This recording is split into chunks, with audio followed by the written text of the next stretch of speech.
Very good evening सभी को नमस्कार। कैसे हैं आप लोग? और आशा करता हूँ आप लोग स्वस्थ होंगे और आपकी पढ़ाई कंटिन्यूअस चल रही होगी। फ्रेंड्स, जैसे कि बहुत लोग बहुत ज़्यादा इस समय कंफ्यूज्ड मोड में हैं कि उनको अपनी पढ़ाई कंटिन्यू करनी चाहिए या वो अभी चुप मार के बैठ जाएं जब तक कि माननीय सुप्रीम कोर्ट का निर्णय नहीं आ जाता एक्सपीरियंस के ऊपर कि क्या एक्सपीरियंस ऐड होगा या एक्सपीरियंस ऐड नहीं होगा। ठीक है, तो उसी पर मैं आज विस्तृत चर्चा आपसे करने आया हूँ। उन सभी सवालों के जवाब देने आया हूँ जो कि मुझसे व्हाट्सएप पर पर्सनल मैसेज करके और बहुत सारे कॉल भी आए हैं कि क्या हम तैयारी करें या तैयारी ना करें, क्योंकि हिमाचल प्रदेश ने स्टे लगा दिया है, गुजरात ने गुजरात पर स्टे लगा हुआ है, ठीक है, असम पर भी स्टे लगा हुआ है। तो अब हम करें तो क्या करें और क्या इसका निर्णय होगा? तो उन सब बातों का एक लॉजिकल जवाब मैं देने इस वीडियो के थ्रू आया हूं, क्योंकि देखिए, किसी भी चीज को केवल हवा में बात करना ठीक नहीं होगा। उसका कुछ बेस होता है, हर चीज के पीछे एक एक जिसे कहते हैं कि एक थॉट होता है और एक उसी बेसिस पे हम किसी चीज को ये डिसाइड कर सकते हैं कि क्या ऐसा होगा या ऐसा नहीं होगा और कितना होना सही है और कितना होना गलत है। ठीक है, तो मैं आपको बताते चलूं कि कई सारे सवाल आए हैं, जिसमें से कि पहला सवाल ये आया है कि सर क्या एक्सपीरियंस काउंट होगा कि नहीं होगा, क्या निर्णय क्या आने वाला है, आपको क्या लगता है? तो मैं बताते चलूं कि मैंने कुछ पॉइंट्स आज बोर्ड पे लिखे हुए हैं। इन पॉइंट्स के जरिए मैं आपको ये एक्सप्लेन करूंगा कि ऐसा निर्णय अगर आया तो उसके नुकसान क्या होंगे, ठीक है, और मैं ऐसे निर्णय के क्या फायदे हो सकते हैं वो भी आपको बताऊंगा। और मैं आपको ये भी बताऊंगा कि क्या निर्णय कितने परसेंटेज में ऐसा है कि पॉजिटिव होगा और कितने में ऐसा है कि निर्णय नेगेटिव होगा। तो आइए बात करते हैं हम इसी के ऊपर। देखिए, सबसे पहले तो अगर आप लोगों को प्रॉपरली बोर्ड दिख रहा हो, विजिबल हो, तो बहुत अच्छी बात है। Just a second, yes, I think it is visible now. जैसे कि मैंने यहाँ पे लिखा हुआ है एक्सपीरियंस और अलाउ किया हुआ है। अगर एक्सपीरियंस अलाउ होता है तो क्या उसके नुकसान होंगे, हम इस पर चर्चा कर लेते हैं। जैसे कि मैंने यहाँ पर एक पॉइंट दिया हुआ है कि अगर एक्सपीरियंस अलाउ होता है तो मॉनिटरिंग कैसे हो पाएगी? आप रेगुलर अटेंड कर रहे हैं कोर्स को, इसको कौन मॉनिटर कर पाएगा? इंडिविजुअली आप कोर्ट को फेस कर रहे हैं, आप केस को इंडिविजुअली टैकल कर रहे हैं, इसका निर्णय कौन कर पाएगा? इसका कौन जवाब दे सकता है? कहीं पे कोई ऐसा क्राइटेरिया है जिस पर यह मालूम पड़ जाए कि हाँ, आप इंडिविजुअली केस को डील करते हैं, इसीलिए आपका एक्सपीरियंस इंक्रीज हो रहा है, या आप रेगुलर कोर्ट जा रहे हैं, कोई ऐसी अटेंडेंस रजिस्टर वहां पे है जिससे कि ये मालूम पड़ जाए कि आप डेली कोर्ट जाते हैं? दूसरा, वकालतनामा। अब अगर आप वकालतनामे में अपना नाम इंसर्ट कर दे रहे हैं मात्र, तो क्या इससे ही ये मान लिया जाए कि आप रेगुलर कोर्ट जाते हैं और आप जो है वो इंडिविजुअल केस ले रहे हैं? इंडिविजुअल केस का तो हो ही नहीं सकता, क्योंकि इंडिविजुअल केस अगर आप लोगे तो वकालतनामे में साफ साफ दिख जाएगा, क्योंकि इंडिविजुअल में केवल आपका नाम होगा और किसी का नहीं होगा। ठीक है, लेकिन वकालतनामे में केवल अगर आप नाम अपना इंसर्ट करा देते हो, ठीक है, चाहे पैसा देकर, चाहे पहुंच से, चाहे आपके बहुत सारे कनेक्शन है वकीलों से, सीनियर वकीलों से, और वो आपकी मदद करते हैं और आपका नाम वो वकालतनामे में डाल देते हैं। ठीक है, कुछ लोगों का मैसेज आया था कि सर क्या हम बैक डेट पे ये कर सकते हैं? ठीक है, तो उनका जवाब मैंने उनको पर्सनली दिया है। ठीक है, तो इन वकालतनामा, whether you are inserting your name by your hard work और थ्रू अप्रोच ओनली। ठीक है, तो ये पॉइंट हो गई। तीसरा, दूसरा पॉइंट सबसे बड़ा महत्वपूर्ण यहाँ पे रोल प्ले कर रहा है गवर्नमेंट सर्वेंट का, कि जो भी गवर्नमेंट सर्वेंट है वो ऑब्वियस सी बात है कि वो बार काउंसिल ऑफ इंडिया में रजिस्ट्रेशन करा ही नहीं सकते ना। तो क्या, जब वो रजिस्ट्रेशन करा ही नहीं सकते तो उनका एक्सपीरियंस जाहिर सी बात है काउंट होगा नहीं, और अगर एक्सपीरियंस काउंट नहीं होगा और अगर ऐसा निर्णय आता है तो वो कभी भी फॉर्म नहीं भर सकते। तो क्या ये जस्टिस है? क्या ये जस्टिस है? तो इस पर भी माननीय सुप्रीम कोर्ट की नजर होगी। तो इन सब पहलुओं पर अगर माननीय सुप्रीम कोर्ट की नजर ऑब्वियस सी बात होगी, और नजर हो इसके लिए वो ऐसी प्लीडिंग भी की, वहां पर ऐसा जो पिटीशन फाइल है उसमें भी ऐसे पॉइंट्स, बिंदु उम्मीद करता हूं कि होंगे, जिससे कि माननीय सुप्रीम कोर्ट का जो व्यू है उस पर भी लिया जा सके। ठीक है, तो अगर एक्सपीरियंस ऐड होता है और ये सब प्रॉब्लम तब भी रहती है, तो ऐसे एक्सपीरियंस का मेरी जो ओपिनियन है कोई भी फायदा होने वाला है नहीं।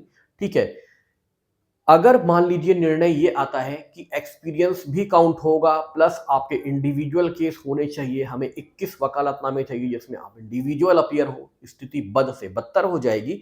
और केवल उनके लिए बदतर नहीं होगी जो रजिस्टर्ड नहीं है, बल्कि जो रजिस्टर्ड भी हैं लेकिन जिनका इंडिविजुअल वकालतनामे में कोई नाम नहीं है, जिनका इंडिविजुअल अपना कोई केस नहीं है, जो केवल सीनियर के वकालतनामे में अपना नाम ऐड करते जाते हैं, तो उनके लिए भी मुसीबत बहुत ज़्यादा खड़ी होने वाली है। जैसा कि हमने देखा था पिछली बार जब यूपी एचजीएस का फॉर्म हुआ था, उसमें ये कंडीशन थी कि आपको इंडिविजुअल वकालतनामा लगाना है, जो भी केस हो, 22, 23 केस हो, 26 केस हो, ठीक है। उसमें बहुत ज़्यादा हाहाकार मच गया था, लोगों ने काफ़ी प्रोटेस्ट किया था। उसका लास्ट कंक्लूजन निर्णय क्या आया कि आप इंडिविजुअल नहीं लेकिन बंच ऑफ केसेस में लगा सकते हैं। मतलब वो वकालतनामा जिसमें ऑलरेडी कुछ लोग अपना नाम इंसर्ट किए हुए हैं, आप भी उसमें अपना नाम दाखिल कर सकते हैं और उसको आप फाइल कर सकते हैं फॉर्म फिलिंग के समय पर। तो चेंजेस किए गए। अगर ये चेंज किए गए तो इसका मतलब ये संज्ञान में है माननीय हाई कोर्ट की कि ऐसा करना ठीक नहीं होगा, ऐसा करना ठीक नहीं होगा, क्योंकि जो व्यक्ति अगर वो तैयारी के मोड में है, अगर वो तैयारी कर रहे हैं घर पर बैठकर, तो उनके लिए बिल्कुल भी ईजी टास्क नहीं है कि वो क्लाइंट ढूंढ के लाएं, उसके बाद इंडिविजुअल केस की तैयारी करें, आर्ग्यूमेंट करें, क्रॉस करें। अगर वो इन सब चीज़ों में इंडल्ज हो गए तो उनकी तैयारी बिल्कुल भी नहीं हो सकती। वो केवल और केवल एक प्रॉपर एडवोकेट बन के ही रह जाएंगे, वो जज नहीं बन सकते। इसका संज्ञान ऑनरेबल हाई कोर्ट को भी है, और चूंकि हर हाई कोर्ट से एक रिपोर्ट मांगी गई है, हर हाई कोर्ट से उनका सजेशन मांगा गया है, तो जाहिर सी बात है कि suggestion honourable high court supreme court तक पहुंचाएगा जरूर कि उनके सामने क्या क्या दिक्कतें ऑलरेडी पीछे आ चुकी हैं।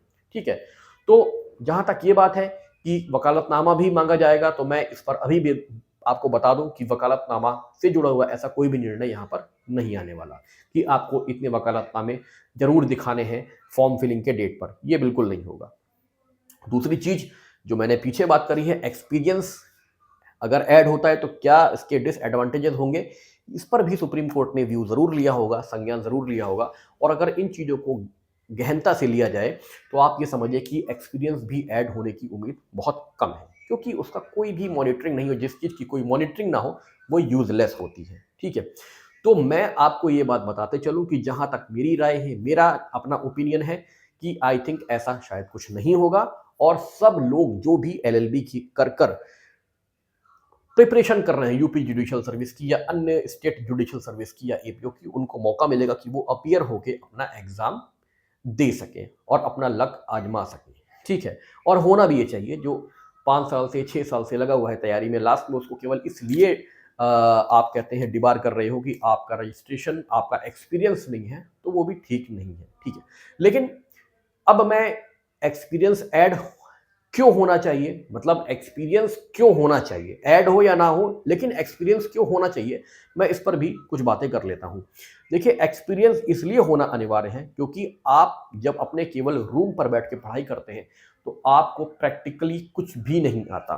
ठीक है, आपको ये नहीं पता कि रिमांड के दौरान क्या प्रोसीजर अडॉप्ट होता है, आपको ये नहीं पता कि आप जब आर्ग्यूमेंट कर रहे हैं आपके सीनियर्स तो किन आर्ग्यूमेंट्स कैसे होते हैं, क्रॉस कैसे होता है, उस समय जुडिशियल ऑफिसर का रोल प्ले क्या होता है, किस कठिनाइयों से एक जज को गुजरना पड़ता है, किस इन्वायरमेंट में वो अपनी कोर्ट को चलाते हैं, लॉ कैसे अप्लाई होता है। ठीक है, और आपको वहां पर कैसे डील करना है, इन सब चीजों का आप तभी एक्सपीरियंस ले पाएंगे जब आप जिला कचहरी में अपना विजिट करेंगे।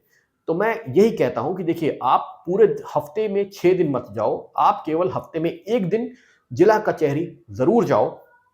और सुबह अगर आप 10 बजे जाते हो तो 10 से 5 या 10 से 4 जो भी आपका एक टाइम है उसे निश्चित कर ले और उस समय जरूर जाएं, और किसी सीनियर से जरूर संपर्क में रहें और उनके बेसिस पे कुछ चीज़ों को वहां पर अडॉप्ट करने की कोशिश करें कि वहां पर जो है डिफरेंट डिफरेंट जुडिशियल ऑफिसर्स, जैसे कि आपके वहां पे जुडिशियल मजिस्ट्रेट होते हैं, एडिशनल चीफ जुडिशियल मजिस्ट्रेट होते हैं, चीफ जुडिशियल मजिस्ट्रेट होते हैं, एडिशनल डिस्ट्रिक्ट जज होते हैं, एडिशनल सिविल जज जूनियर डिवीजन, एडिशनल सिविल जज सीनियर डिवीजन, सिविल जज सीनियर डिवीजन, सिविल जज जूनियर डिवीजन। ठीक है, और क्या कहते हैं आपका प्रेसिडेंट, वो एक कोर्ट 2 कोर्ट और होती हैं। ठीक है, जैसे कि स्मॉल कॉज कोर्ट वो भी होती हैं। तो उन सबका आप ना अपना एक धीरे धीरे करके थोड़ा सा आप विजिट करो, वहां पर देखो वर्किंग कैसे होती है, एक जज कैसे डील करता है, कितना प्रेशर होता है, हमें भविष्य में क्या क्या चीजें फेस करनी पड़ेंगी। ठीक है, जब आपके आर्गुमेंट्स कर रहे हो सीनियर, आप वहाँ पर लॉ अप्लाई करने की कोशिश करो। जब क्रॉस हो रहा हो तो वहाँ पर उसको चीज़ों को लॉ से जोड़ने की कोशिश करो कि कैसे अप्लाई हो रहा है, क्या हो रहा है, ठीक है? तो आप देखोगे कि आपको धीरे-धीरे प्रैक्टिकल नॉलेज भी आना शुरू हो जाएगी। एक्सपीरियंस ऐड हो या ना हो, लेकिन ये एक्सपीरियंस जो मैं आपको बता रहा हूँ, वो आप लोगों को ज़रूर ही ज़रूर होना चाहिए। वरना होता क्या है कि जब आप डायरेक्ट सिलेक्ट होके पहुँचते हो, और ख़ास तौर पे अंग्रेजी माध्यम वालों के लिए मैं ये बात कहूँगा, जब वो डायरेक्ट सिलेक्ट होके पहुँचते हैं, उन्हें बहुत ज़्यादा दिक्कतें आती हैं, क्योंकि जिला कचहरी का काम पूरा और पूरा प्योर हिंदी का है।